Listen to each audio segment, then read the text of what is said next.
Arestado ang isang individual matapos makuhanan ng iligal na droga at baril mula sa ikinasang operasyon ng kapulisan sa Tarlac City.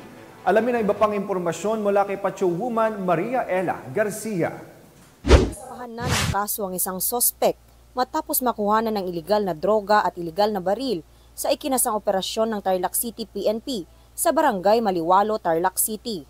Ayon kay Police Captain Mike Lester Bustillos, Chief Drug Enforcement Unit, nagsagawa sila ng buy-bust operation na nagresulta sa pagkakakumpiska sa tinatayang 9 na gramo ng hinihinalang shabu, baril at 3 bala.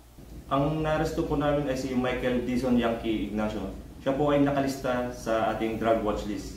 Siya din po ay leader ng isang criminal group dito po sa Tarlac na tinatawag na Dizon Criminal Group. Kami ay nakakumpiska ng 20 pieces heat-sealed transparent plastic sachet na may timbang na 9 grams at ito ay nagkakalaga ng standard drug price na 61,200. At kami rin ay nakakuha ng isang 38 revolver na may kasamang 3 live ammunition. Ibinahagi rin ni Police Captain Bustillos ang kanilang mga inisyatibo at programa upang masugpo ang kriminalidad at matigil ang paglaganap ng iligal na droga sa lungsod. Ang Tarlac City Police Station po ay patuloy po na nagsasagawa ng mga lectures, dialogue sa mga schools, barangays, para ituro at sabihin kung ano ang masamang dulot ng iligal na droga. Ang mga kapulisan po din po natin ay patuloy po na nagsasagawa ng monitoring sa mga drug personalities po natin at pagkakalap po ng mga impormasyon para makatulong sa pag-locate sa mga personalities at pagsugpo po sa iligal na droga. Sinisiguro ng Tarlac City Police Station sa pamumuno ni Police Lieutenant Colonel C.N.C. Logronio, Acting Chief of Police, na patuloy silang magbabantay 24 oras upang mapanatili ang kaligtasan ng mamamayan.